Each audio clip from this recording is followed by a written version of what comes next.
Hey everybody, it's Matt the Dice Chucker here from the Literary Gamers, coming to you with another book review. And today we are taking a look at Warheart. This is the 15th book chronologically in Terry Goodkind's Sword of Truth series, but it is the 17th book to be published under that title.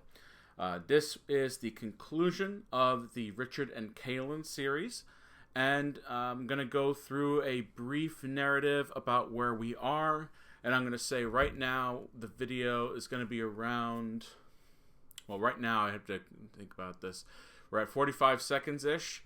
And so at 2 minutes, come back. And if you don't want any spoilers. So as for the end of Severed Souls, Richard is dead. And Kaelin and Nikki had his body preserved. And they're looking to try to get him back. And so they find a witch woman. The witch woman says that you have to have another body to exchange for the body that you're filling in. And out of the blue, Kara comes out and she decides that she's going to be the sacrifice for Richard. And after some magical stuff happening, I know that's very vague, but some magical stuff happening, Richard comes back. He still has that darkness from the witch in the Omen machine within him, and he has to go get it cleansed. He's got to do it in the Palace of the Prophets, the garden with the boxes of Orden, and this is how he's going to get rid of Sulachan and all the minions. And so that's kind of where we are. He gains a new title called Warheart. It actually is huge spoilers if I explain what's going to happen here, so I'm not going to do that. Okay, so I got a few more seconds here, and I'll wait a little bit. Now, okay, so if you skipped ahead, it should be around 2 minutes, and I've done the rundown very quickly about the basic of what's going on here. What did I think of Warheart? Well, first off, it's tricky because I haven't really given glowing reviews to any of the Richard and Kaelin series books. The Omen Machine was the best one out of the series, but if you count the First Confessor, I liked the First Confessor. Warheart is really the pinnacle of the book, and I'm going to show this again because it doesn't say a Richard and Kaelin novel like the other ones have said, except Severed Souls, which said nothing. This one says on the bottom, Sword of Truth, the conclusion. So this is the second conclusion to the Sword of Truth story. I wish I could say it was the final, but you could technically consider this the conclusion. When you look up the Sword of Truth on any of the, if you're on Goodreads or Wikipedia, there's different answers for each one. If you look on Goodreads, this actually is the conclusion to Sword of Truth because the Nikki Sister of Darkness books are a separate thing. They're a spin-off. And then you have the Children of Dahara, which is also just another spin-off. But if you go on Wikipedia, it actually has all of it all within his universe listed as Sword of Truth. So this is the second of 4 conclusions in Terry Goodkind's universe. And it definitely feels like a conclusion. I've talked about it in the past where I really feel Goodkind has a knack for sticking the landing. And he definitely does that here with Warheart. I do have some negatives that I'll go into first before I go into the positives. The negatives are, it's I think the shortest book out of the Richard and Kaelin series. Like it's only like 460 pages long, and the rest are over 500. And it really feels like he's trying to cram everything into this book. Or my theory is correct that all the books preceding Warheart was one book, or at least 2 books that have been separated. And this definitely feels like the conclusion of a large work.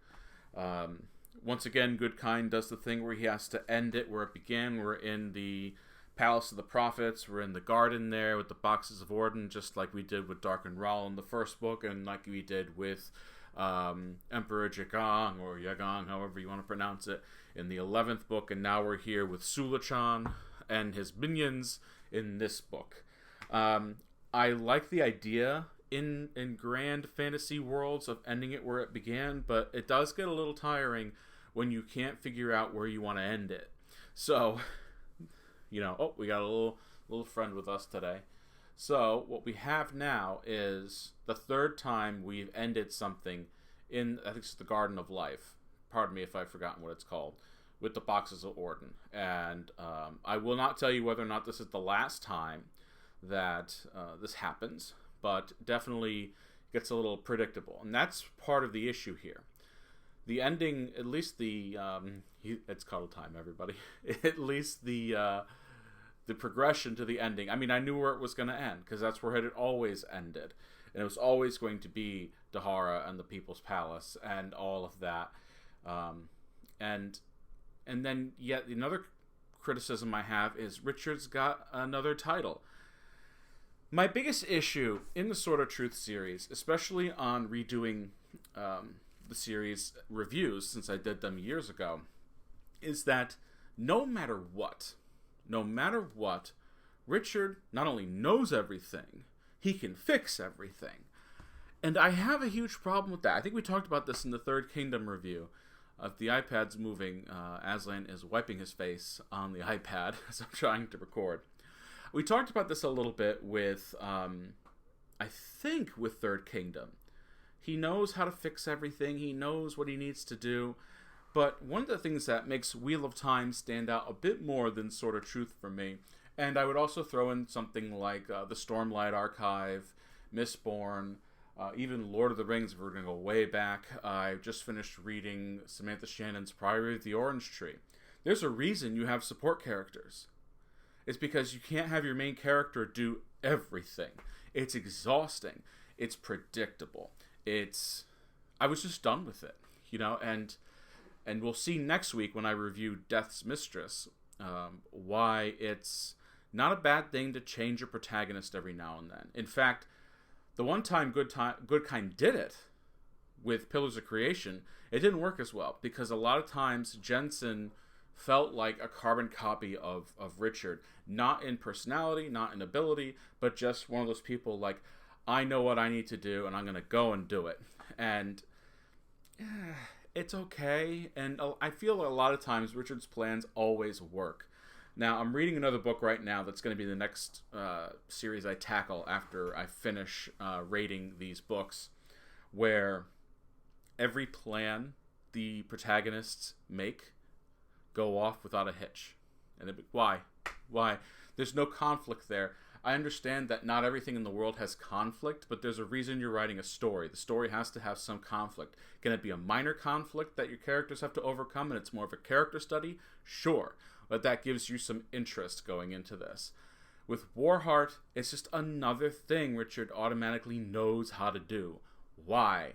I'm getting done with this. Thankfully, it's Nikki in the next books, and she's one of my more favorite characters in the series. Because she has different ideas and a different mindset on how to overcome some of these issues. So where do I stand with Warheart? Were there any other negatives I wanted to talk about?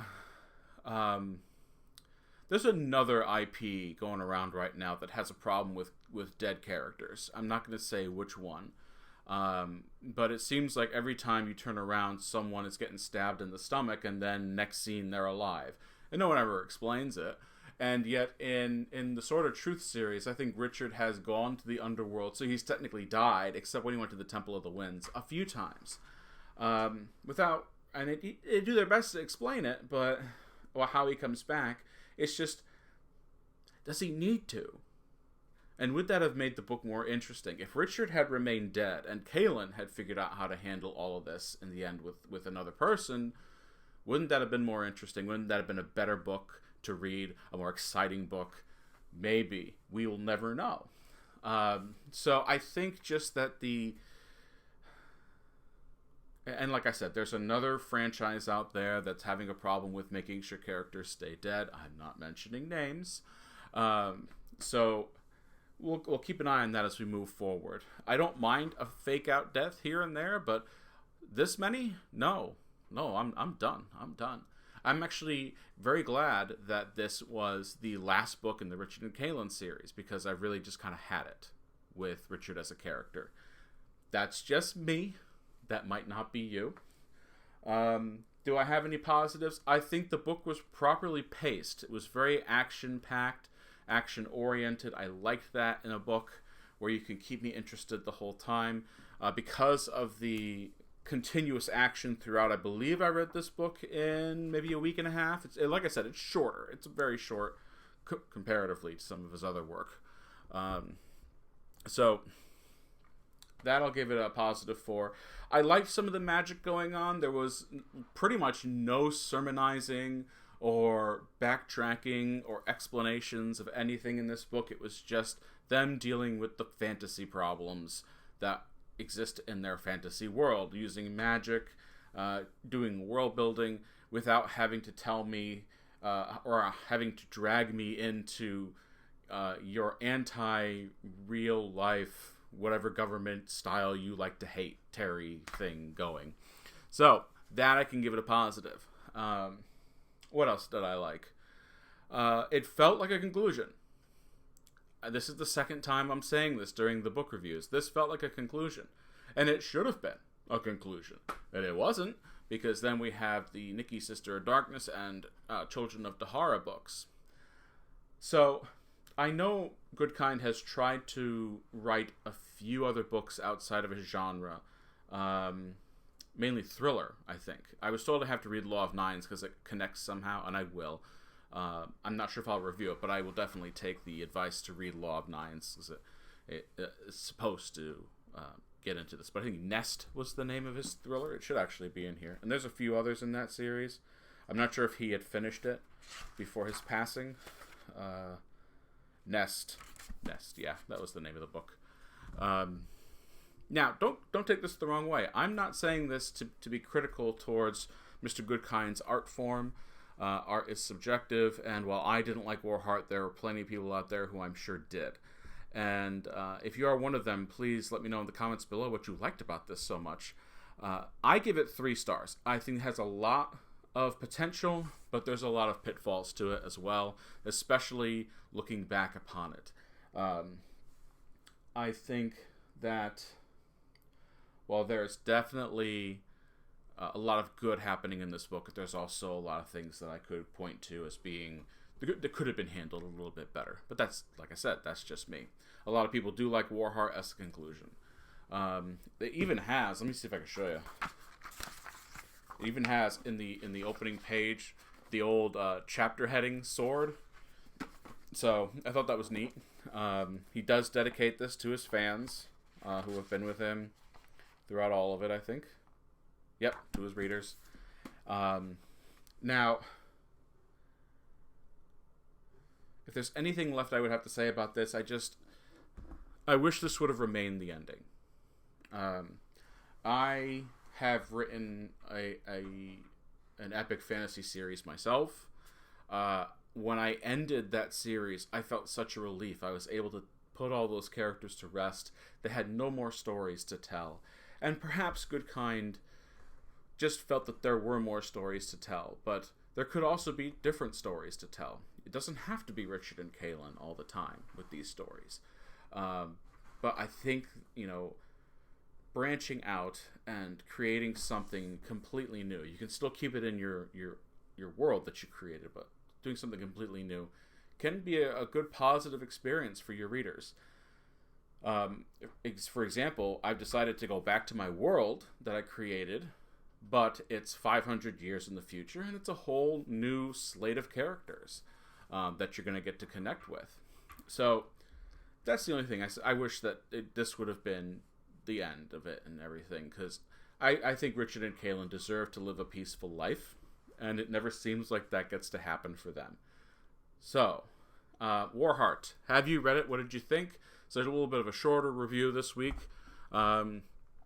Make sure you go ahead and subscribe. You click the bell, get notifications and all that. Comment, give us a thumbs up or a thumbs down. It just helps us with our reach. We're trying to reach 1,000 subscribers, and we're way off. So do what you can and help us out. We'll see you next time, everybody. Bye.